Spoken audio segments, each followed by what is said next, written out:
ಎಲ್ಲರಿಗೂ ನಮಸ್ಕಾರ. ನಾನು ಡಾಕ್ಟರ್ ಪ್ರಸನ್ನ ಕುಮಾರ್ ಕೆಆರ್, ಸಹಾಯಕ ಪ್ರಾಧ್ಯಾಪಕ, ಸರ್ಕಾರಿ ಪ್ರಥಮ ದರ್ಜೆ ಕಾಲೇಜು, ಭೂಗೋಳಶಾಸ್ತ್ರ ವಿಭಾಗ, ಕರ್ನಾಟಕ ಸರ್ಕಾರ ಕಾಲೇಜು ಶಿಕ್ಷಣ ಇಲಾಖೆಯ ವತಿಯಿಂದ ವಿದ್ಯಾರ್ಥಿಗಳಿಗೆ ಅನುಕೂಲವಾಗುವ ದೃಷ್ಟಿಯಿಂದ LMS ನಡಿನಲ್ಲಿ ವಿಡಿಯೋ ಕಾರ್ಯಕ್ರಮಗಳನ್ನು ರಚಿಸಿ ವಿದ್ಯಾರ್ಥಿನಿಗೆ ಸಹಾಯಕವಾಗಲೆಂದು ಇಂತಹ ಒಂದು ಅಭೂತಪೂರ್ವ ಕಾರ್ಯಕ್ರಮವನ್ನು ಹಮ್ಮಿಕೊಂಡಿದ್ದಾರೆ. ಇಂದಿನ ಈ ಸೆಷನ್ಗೆ ಎಲ್ಲರಿಗೂ ಸ್ವಾಗತ. ಇಂದಿನ ಈ ಸೆಷನ್ ಭೂಸ್ಥಾನ ಪಲ್ಲಟಗಳಲ್ಲಿ ಒಂದಾಗಿರ್ತಕ್ಕಂಥ ಭೂಕಂಪನಗಳಿಗೆ ಸಂಬಂಧಪಟ್ಟಿರ್ತಕ್ಕಂಥದ್ದು. Plate tectonic movements. In plate tectonic movement, two types: slow tectonic and sudden tectonic. In slow tectonic agent, fold and folds are the very important. ಮಂದಗತಿಯ ಭೂಸ್ಥಾನ ಪಲ್ಲಟಗಳಲ್ಲಿ ಮಡಿಕೆಗಳು ಮತ್ತು ಸ್ತರಭಂಗಗಳು ಅತ್ಯಂತ ಪ್ರಮುಖವಾಗಿರ್ತಕ್ಕಂಥವು. ಅದೇ ರೀತಿ ಸಡನ್ ಟೆಕ್ಟಾನಿಕ್ ಏಜೆಂಟ್ಸ್, ಶೀಘ್ರಗತಿಯ ಭೂಸ್ಥಾನ ಪಲ್ಲಟಗಳಲ್ಲಿ ಭೂಕಂಪಗಳು ಮತ್ತು ಜ್ವಾಲಾಮುಖಿಗಳು, earthquakes and volcanoes are the very important.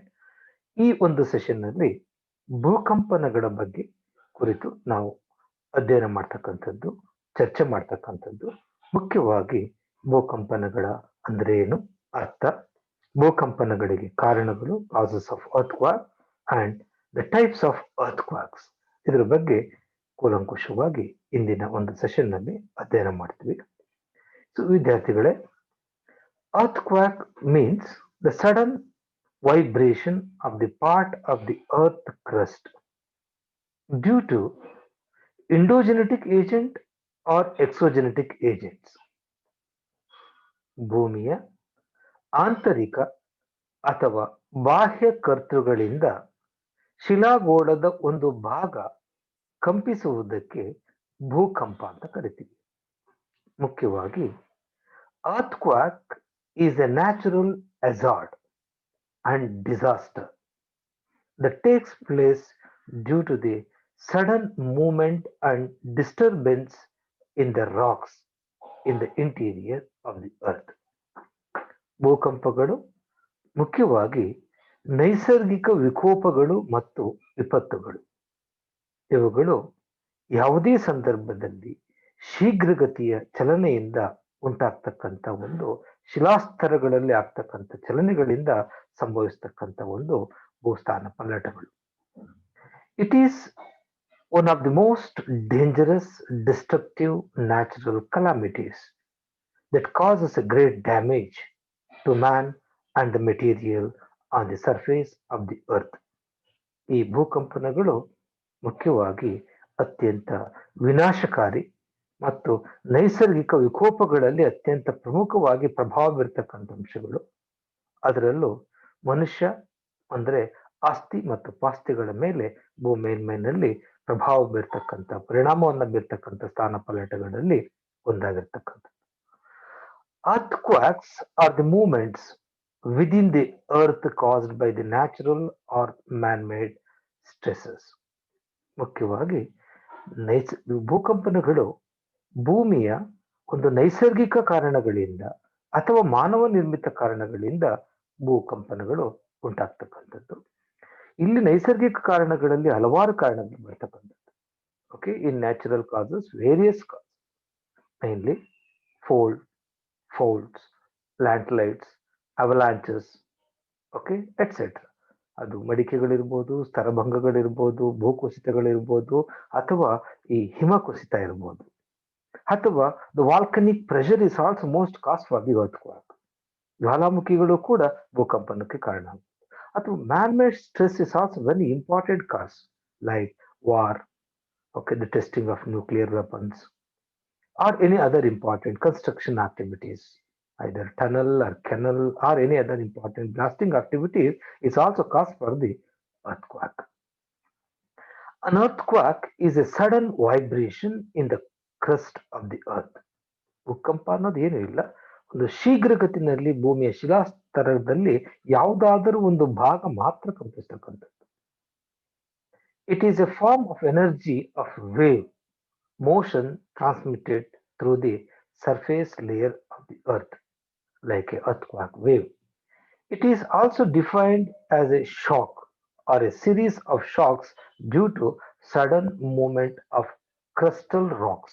ಏನು ಶಿಲಾಸ್ತರಗಳಲ್ಲಿ ಸ್ತರಭಂಗ ಆದಾಗ್ಲೋ, ಮಡಿಕೆಗಳುಂಟಾದಾಗ್ಲೋ, ಭೂಕುಸಿತ ಆದಾಗ್ಲೋ ಶಿಲಾಸ್ತರಗಳಲ್ಲಿ ಆಗ್ತಕ್ಕಂಥ ಬದಲಾವಣೆಯಿಂದ ನಿರಂತರವಾಗಿರ್ತಕ್ಕಂಥ ಒಂದು ಈ ನಡುಕ ಅಥವಾ ಕಂಪನಗಳು ಇಲ್ಲಿ ಉಂಟಾಗ್ತಕ್ಕಂಥದ್ದು.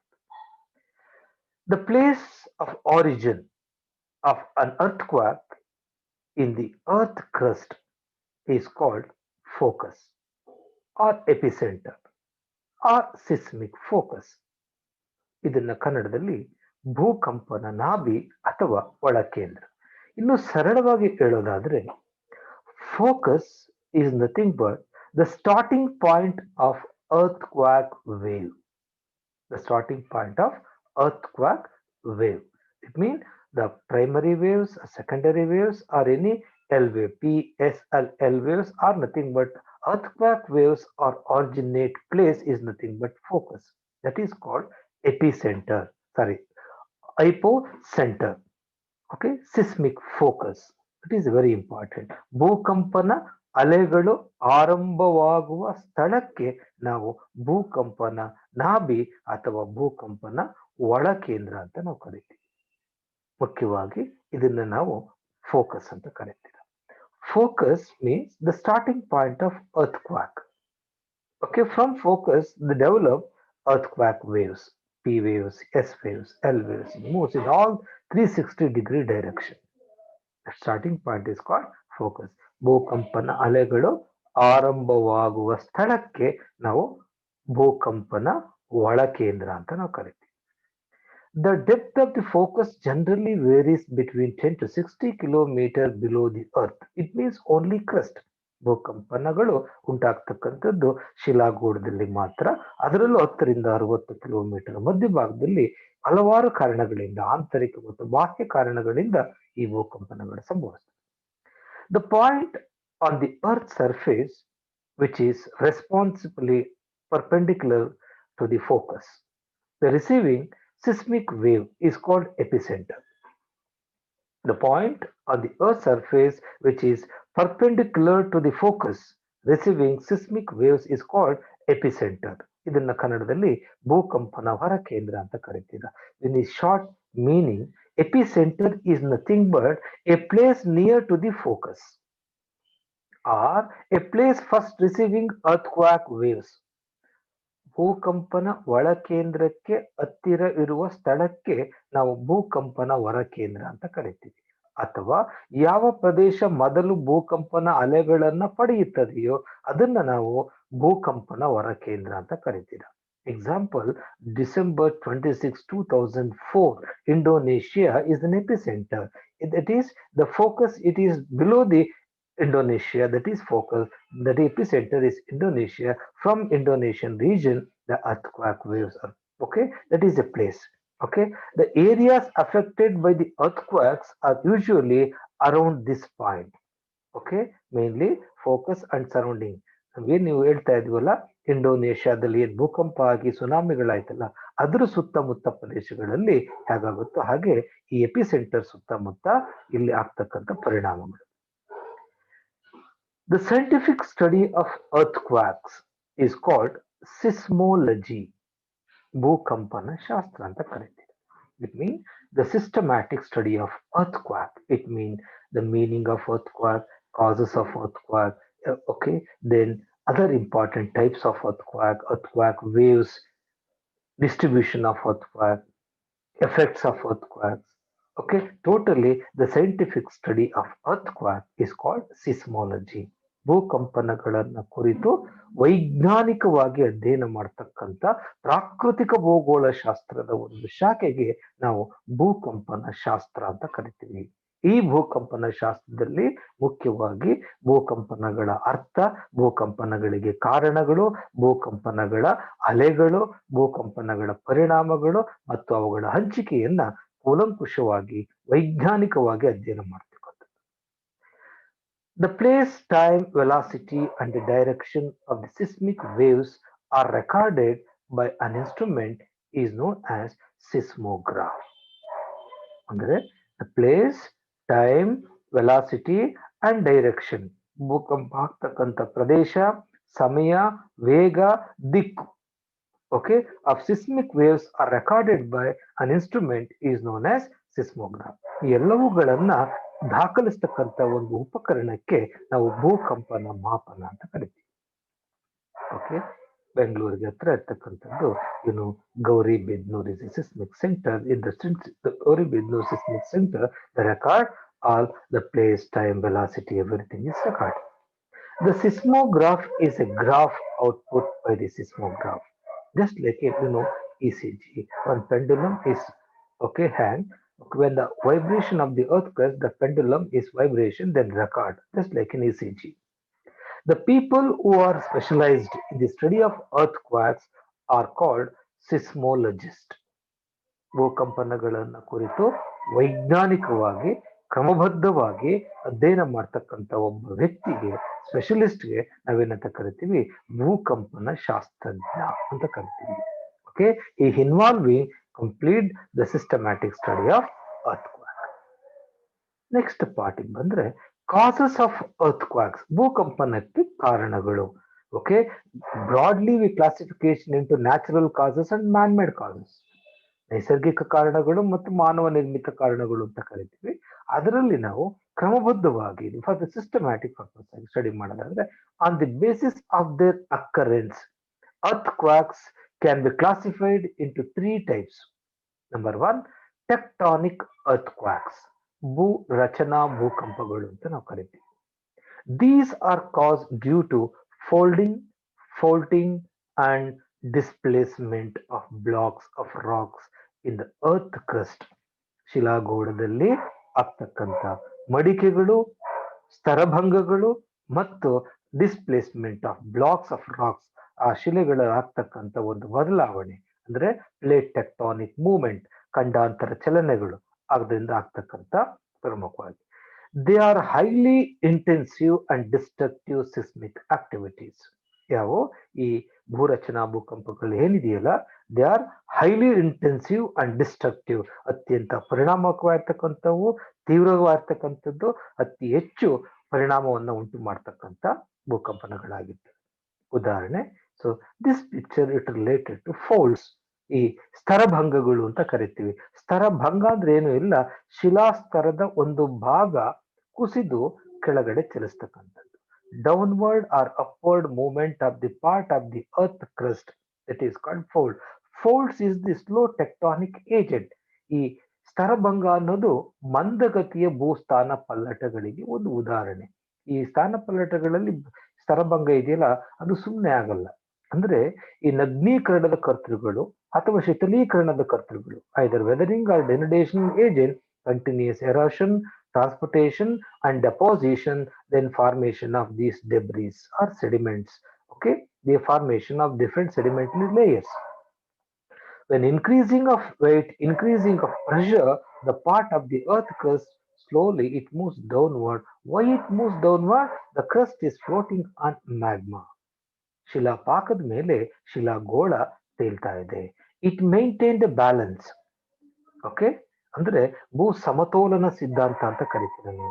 ಅಂದ್ರೆ ಒಂದು ಸಮತೋಲನ ಕಾಪಾಡ್ತಾ ಇರುತ್ತೆ. ಅಂತ ಸಂದರ್ಭದಲ್ಲಿ ಭೂ ಕುಸಿತ ಆದಾಗ, ಸ್ತರಭಂಗ ಆದಾಗ ಆ ಭಾಗದಲ್ಲಿ ಭೂಕಂಪ ಆಗ್ತಕ್ಕಂಥದ್ದು, ಅದನ್ನ ಟೆಕ್ಟಾನಿಕ್ ಅರ್ಥ್ಕ್ವಾಕ್ ಅಂತ ಕರಿತೀವಿ. ಈವನ್ ಫೋಲ್ಡ್ಸ್, ಫೋಲ್ಡ್ ಅಂದ್ರೆ the part of the earth crust is upliftment, ಮೇಲ್ಗೈ. ಉದಾಹರಣೆ, ಹಿಂದೆ ಈ ಹಿಮಾಲಯ ಇರ್ತಕ್ಕಂಥ ಜಾಗದಲ್ಲಿ ತೆತಿಸ್ ಮೌಂಟೇನ್ ಇತ್ತು. ಆ ತೆತಿಸ್ ಸಮುದ್ರ ಇರ್ತಕ್ಕಂಥದ್ದು. ಆ ತೆತಿಸ್ ಸಮುದ್ರಕ್ಕೆ all rivers like Sindhu, Ganga, Brahmaputra, Saraswati, ವಯಾಂಗೋ, ಹ್ಯಾಂಗ್ಟಸಿಕಿಯಾಂಗ್, ಯೂಫ್ರಟಿಸ್, ಎಲ್ಲಾ ನದಿಗಳು ಬಂದು ಸೇರ್ತಾ ಇತ್ತು. All rivers as an agent of denudation, erosion, transportation and continuous deposition of the transport materials, then the formation of sediments, then formation of sedimentary rocks or soft rock. ಹೀಗೆ ಎಲ್ಲಾ ನದಿಗಳು ಕೂಡ ನಿರಂತರವಾಗಿ ಸವೆಸಿ ಸಾಗಿಸಿ ತಂದ ವಸ್ತುಗಳನ್ನ ನಿರಂತರವಾಗಿ ಆ ಸಮುದ್ರದ ತಳಭಾಗದಲ್ಲಿ ಸಂಚಯಿಸಿ ಶಿಲಾಸ್ತರಗಳಾಗುತ್ತೆ. ತದನಂತರ ಏನಾಗುತ್ತೆ ಇಲ್ಲಿ ಈ ಭೂಮಿನಲ್ಲಿ ಇರ್ತಕ್ಕಂಥ ಶಿಲಾಸ್ತರಗಳಲ್ಲಿ ಪ್ಲೇಟ್ ಟೆಕ್ಟಾನಿಕ್ ಮೂವ್ಮೆಂಟ್ಸ್ ಆಗ್ತಕ್ಕಂಥದ್ದು. Example, Angara and Gondwana are the two important plates are opposite movement. Okay, ಹಿಂದೆ ಪಾಂಗಿಯಾ ಅಂತ ಇತ್ತು. That Pangaea is division into two part. Angara moves northward and Gondwana moves southward. Then the formation of Tethys Sea. Later, these two important plateaus are opposite movement. Such time, okay, then very example ಹೇಳ್ತಾರದು ನಿಮ್ಗೆ, when two important continents or plateaus are moves in opposite direction, so one over another. ಒಂದ್ರ ಮೇಲೆ ಒಂದು ಚಲಿಸ್ತಕ್ಕಂಥದ್ದು ಅಥವಾ ಮೇಲಕ್ಕೆ ಎತ್ತಲ್ಪಡ್ತಕ್ಕಂಥದ್ದು, ಮಡಿಕೆಗಳಾಗ್ತಕ್ಕಂಥದ್ದು, ಇಂತಹ ಸಂದರ್ಭದಲ್ಲಿ ಭೂಕಂಪ ಆಗ್ತಕ್ಕಂಥದ್ದು. ಸಾಮಾನ್ಯವಾಗಿ ಪ್ರಪಂಚದಲ್ಲಿ ಭೂಕಂಪನ ಪೀಡಿತ ಪ್ರದೇಶಗಳಲ್ಲಿ mid mountain regions, that is Himalayan mountain, Hindu Kush mountain and Sulaiman mountain region is also a part of the earthquake regions in the world because of fold. ಇಲ್ಲಿ ಈ ಮಡಿಕೆಗಳು ಹೆಚ್ಚು ಪ್ರಭಾವವನ್ನು ಬೀರ್ತಕ್ಕಂಥದ್ದು. Okay, so these lines are nothing but okay a crystal line. Plate tectonic movements ಅಲ್ಲಿ ಶಿಲಾಸ್ತರ ಅಂದ್ರೆ ಇಡೀ ಶಿಲಾಗೋಳ ಹಲವಾರು ಉಪ ಸ್ತರಗಳಾಗಿ ಡಿವಿಷನ್ ಆಗ್ತಕ್ಕಂಥದ್ದು. ಓಕೆ, ಇದನ್ನ ನಾವು tectonic earthquake is caused by the tectonic movements like folds and plate tectonic movement. Okay, ಖಂಡಾಂತರ ಚಲನೆಗಳು ಅಂತ ಕರಿತೀವಿ ನಾವು. ಓಕೆ, ನೆಕ್ಸ್ಟ್ ಬಂದ್ರೆ ನಿಮಗೆ ವಾಲ್ಕನಿಕ್ earthquakes, ಜ್ವಾಲಾಮುಖಿ ಭೂಕಂಪಗಳು. These are associated with the volcanic activities and are usually caused a great depth. ಭೂಮಿಯ ಒಳಗಿನ ಶಿಲಾಪಾಕ ಅಥವಾ ಲಾವಾರಸದ ಒತ್ತಡದ ಪರಿಣಾಮದಿಂದ ಭೂಕಂಪನಗಳು ಉಂಟಾಗ್ತಕ್ಕಂಥದ್ದು. They are with low intensity and magnitude. Okay, ಇವುಗಳ ತೀವ್ರತೆ ತುಂಬಾ ಕಡಿಮೆ ಇರ್ತದೆ. The destruction and damage are slightly lesser than the earthquake caused by the tectonic forces.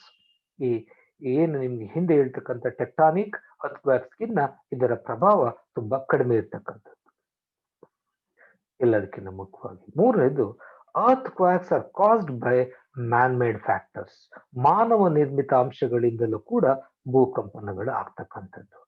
Okay, that is over interaction of man on nature, such as construction of huge dams, reservoirs, deep mining, underground nuclear explosion, etc. ಇವೆಲ್ಲ ಮಾನವ ನಿರ್ಮಿತ ಕಾರಣಗಳು. Okay, for the purpose of irrigation, ನೀರಾವರಿಯ ಹಿತದೃಷ್ಟಿಯಿಂದ ಹಲವಾರು ಅಣೆಕಟ್ಟುಗಳನ್ನ ಕಟ್ಟಿದ್ದೀವಿ. ಅದರಲ್ಲಿ ಉದಾಹರಣೆ ಅದು ಕೊಯ್ನಾ ಡ್ಯಾಮ್ ಇರ್ಬೋದು, ಹೋವರ್ ಡ್ಯಾಮ್ ಇರ್ಬೋದು, any dams in the world. Okay, ಆಗ್ಲೇ ನಿಮ್ಗೆ ಹಿಂದೆ ಹೇಳಿದೆ, the crust is floating on magma. It maintain a balance. ಅದನ್ನು ಐಸೋಟಸಿ ಅಂತ ಕರಿತೀರ, ಭೂ ಸಮತೋಲನ ಅಂತ ಕರಿತೀರ. ಯಾವುದೋ ಒಂದು ಭಾಗದಲ್ಲಿ ನಾವು ನೀರನ್ನ ಸಂಗ್ರಹಿಸಿದಾಗ ಅಲ್ಲಿ ಒತ್ತಡ ಹೆಚ್ಚಾಗುತ್ತೆ, ಭಾರ ಹೆಚ್ಚಾಗುತ್ತೆ. ಭಾರ ಹೆಚ್ಚಾದಾಗ ಆ ಭಾಗದಲ್ಲಿ ಶಿಲಾ ಸ್ತರಭಂಗಗಳಾಗ್ಬೋದು, ಇನ್ನೊಂದಾಗ್ಬೋದು. ಅದು ಕಾರಣ ಆಗ್ತಕ್ಕಂಥ reservoirs. Deep mining like Rand mining or KGF mining or any other important coal mining, iron ore mining or petroleum mining. The underground nuclear explosion, like for testing of nuclear weapons. Okay, ಇದೆಲ್ಲ ನಾವು ಸಮುದ್ರ ಅಥವಾ ಆ ಕಡೆ ಇತ್ತೀಚೆಗೆ ಏನಾಗ್ತಾ ಇದೆ, ಜನಸಂಖ್ಯೆ ಹೆಚ್ಚಾಗ್ಲಾಗಿ ಯಾವುದು ಮರುಭೂಮಿಗಳ ಆಳಭಾಗದಲ್ಲಿ ಹೋಗಿ ನಾವು ಟೆಸ್ಟ್ ಮಾಡ್ತಕ್ಕಂಥದ್ದು. That is also cause for the earthquake, are causing a great change in the crustal formation leading to the seismic activity. Okay, so ಮುಖ್ಯವಾಗಿ ಮಾನವ ನಿರ್ಮಿತ ಕಾರಣಗಳಲ್ಲಿ ಕೆಲವೊಂದು ಮಾತ್ರ ನಾನು ನಿಮ್ಗೆ ಹೇಳಿದ್ದೀನಿ. ಇದಲ್ಲದೆ ಹಲವಾರು ಕಾರಣಗಳು, ಆದರೆ canal construction at particularly in crushing, ಅಂದ್ರೆ ನಿಮಗೆ ಕ್ರಷಸ್ ಹಾಕಿ ಈ ಶಿಲೆಗಳನ್ನ ಹೊಡಿತಕ್ಕಂಥ ಕಾರ್ಯಗಳಾಗ್ಬೋದು, ಅಥವಾ any other important reason it is also cause for the earthquake. Okay, so ಇಲ್ಲಿಗೆ ಈ ಮುಖ್ಯವಾಗಿ ಭೂಕಂಪನಗಳನ್ನ ನಾವು ಕಾರಣಗಳಲ್ಲಿ ಈ ಮೂರು ಮುಖ್ಯ ಅಂಶಗಳನ್ನ ತಿಳ್ಕೊಂಡಿದ್ದೀವಿ. ಇದರ ನಂತರದ ಭಾಗವನ್ನ ನೆಕ್ಸ್ಟ್ ಸೆಷನ್ ನಲ್ಲಿ ನಾವು ತಿಳ್ಕೊಳ್ಳೋಣ. ಎಲ್ಲರಿಗೂ ಧನ್ಯವಾದಗಳು.